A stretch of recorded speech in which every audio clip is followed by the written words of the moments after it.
காத்து வாக்குல ஒரு காதல் என்ற திரைப்படத்தின் முன்னோட்ட தகட்டை வெளியிடுகின்ற இந்த விழாவில் என்னையும் அழைத்து பெருமை சேர்த்திருக்கின்ற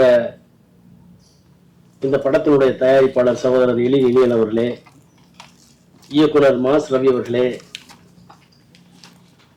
இந்த திரைப்படத்தில் பங்கேற்றிருக்கின்ற கலைஞர்கள் மஞ்சுளா அவர்களே, ஜிகேபி அவர்களே, சூப்பர் சுப்ராயன் அவர்களே, சுபாஷ் மணியன் அவர்களே, ராஜ்குமார் அவர்களே, இவர்களோடு இணைந்து பணியாற்றிருக்கின்ற ஏனைய கலைஞர்களே, வருகை இருந்திருக்கின்ற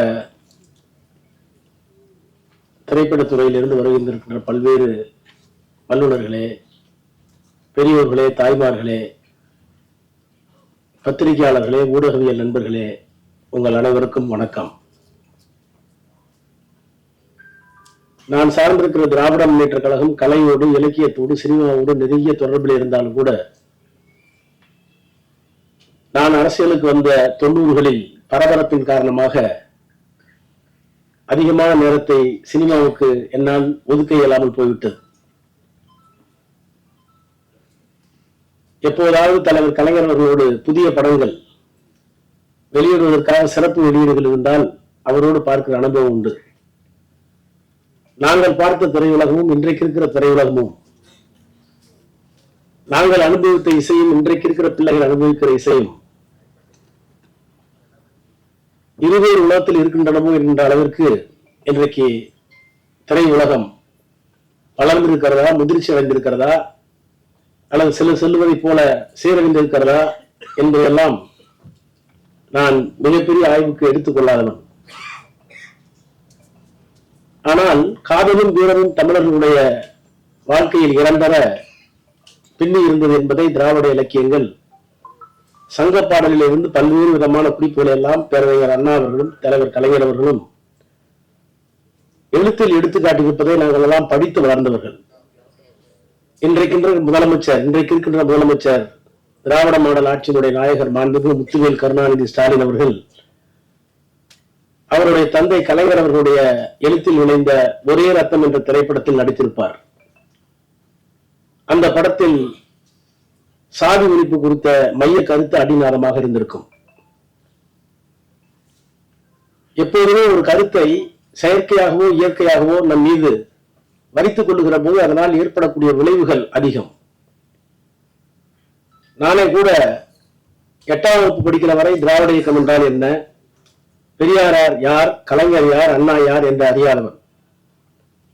ஏதோ ஒரு பேச்சு போட்டிக்காக என்னுடைய தமிழாசிரியர் ஒரு தலைப்பிலே அவர் எழுதி கொடுத்த அந்த வாசகங்களை பேச போய் அதனால் பரிசு பெற்று அதற்கு பிறகு அண்ணாவை, பெரியாரை, கலைஞரை, அவர்கள் வாயிலாக சங்க இலக்கியத்தை, திராவிட பண்புகளை எல்லாம் அறிந்து இன்றைக்கு 6 முறை நாடாளுமன்ற உறுப்பினராக, 3 முறை ஒன்றிய அமைச்சராக, அதிலே வரக்கூடாத மிகப்பெரிய சோதனை வந்து அதை எதிர்த்து நிற்கக்கூடிய மன வலிமை உள்ளவனாக நின்றிருக்கிறேன் என்றால் அதற்கு காரணம் திராவிட இயக்கம் தந்திருக்கின்ற கலை, இலக்கியம், அரசியல் என்கின்ற அந்த உணர்வுதான்.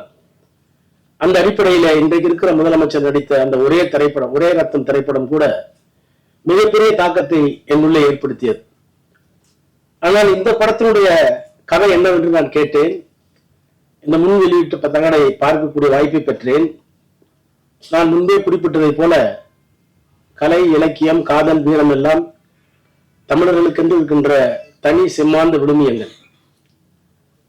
எங்குற்றான் உந்தன் மகன் என குரல் கேட்ட தாய்க்கிழவி, பொங்குற்ற துயர் அடக்கி புலி போன இடம் நான் அறியேன், போர்க்களம்தான் போயிருக்கும், புலி இருந்த குகையில்தான் என்று தன் வயிற்றை சுட்டி காட்டிய தமிழ் என்று கலைஞர் எழுதினார். அந்த கலைஞர் தான் ஏறு தழுவுதல் ஆடவருக்கு அழகு, அவர் வாயில் வெற்றிலை, சேறு தடவுதல் மகளிருக்கு அழகு என்று காதலையும் சொல்லியிருப்பார். அப்படி காத்து வாக்கில் ஒரு காதல் கதையை கேட்டபோது 2 உண்மையான காதல்கள் சந்திக்கின்ற தடையை, அதுவும் ஒரு குறிப்பிட்ட சூழலில் பூகோள பகுதியிலே வாழுகின்ற அந்த பகுதியில் இருக்கின்ற தடைகளை எல்லாம் தாண்டி வருகின்ற அந்த ஓட்டத்தை இங்கே தந்திருக்கிறார்கள் என்று சொன்னார்கள். சினிமாவாக இருந்தாலும், கலையாக இருந்தாலும், இலக்கியமாக இருந்தாலும் சமூகத்தில் இருக்கிற புழுக்கத்தை, சமூகத்தில் இருக்கிற கொதிப்பை வெளியே கொண்டு வந்து அவற்றை தீர்க்கக்கூடிய ஒரு தீர்க்கமான ஆயுதமாக இருக்க வேண்டும் என்று விரும்புகிற இயக்கம் திராவிட இயக்கம். காதல் கவிதையை பற்றிய பல்வேறு கருத்துக்கள் உண்டு. The longest love poem of the loftiest endeavor can be condensed in those few words that I love you and I will love you forever என்று எலியட் சொல்லுவார். உலகத்தில் இருக்கிற எத்தனையோ காதல்களை எல்லாம் சுருக்கி வைத்து பார்த்தால் ரெண்டு விஷயம்தான். உன்னை நான் காதலிக்கிறேன் அல்லது நான் காதலித்துக் கொண்டே இருப்பேன். இதுக்குதான் இவ்வளவு பெரிய இலக்கியங்கள் என்று ஒரு சிம்பிளிஃபைடு சொல்லுவார். அது ஒரு பார்வை. ஆனால் காதல் இல்லாமல் இருக்க முடியாது என்று சொல்லுவதற்கும் இருக்கிறது. கலீல் கிப்ரானை நான் பிடித்திருக்கிறேன். லெபனான் பள்ளத்தாக்குகளில் சைப்ரஸ் மரங்களின் ஊடே என் காதலியின் கல்லறையை கடந்து செல்லும் என் பால்யகால சிநேகிதர்களே, உங்கள் காலடி சத்தம் மெதுவாக இருக்கட்டும், அதை கேட்டு என் காதலி கண்விழித்து போல போகிறாள் என்று கதறிய அந்த காதலனை கலீல் கிப்ரானில் நான் படித்திருக்கிறேன். ஆக வீரம், காதல் இவையெல்லாம் தமிழர்களுடைய பண்புகள், மாண்புகள். அந்த மாண்புகளில் இருக்கிற ஒன்றை இன்றைக்கு இருக்கின்ற சாதியம், இன்றைக்கு இருக்கிற அரசியல், இன்றைக்கு இருக்கிற பொருளாதார வேறுபாடு, இன்றைக்கு இருக்கிற மதவெறி இவைகளையெல்லாம் எதிர்த்து ஒரு காதல் வெற்றி பெற வேண்டும் என்று சொன்னால் அதற்கு இளமை மட்டும் காரணம் அல்ல. அதையும் தாண்டி நல்ல மனப்பக்குவமும் இந்த சமூகத்தை புரிந்து கொள்கிற ஆற்றலும் வேண்டும் என்கின்ற அந்த உணர்வோடு இந்த படம் எடுக்கப்பட்டிருக்கும் என்று நான் நம்புகிறேன். எனவே அப்படிப்பட்ட ஒரு படம் வெற்றி பெற வேண்டும் என்று நான் விளைகிறேன். அதற்காக உழைத்த அத்தனை பெருமக்களையும் பாராட்டி என்னுடைய வாழ்த்துக்களை தெரிவித்து இந்த திரைப்படம் வெற்றி பெற வேண்டும் என்று வாழ்த்தி விடைபெறுகிறேன். நன்றி, வணக்கம்.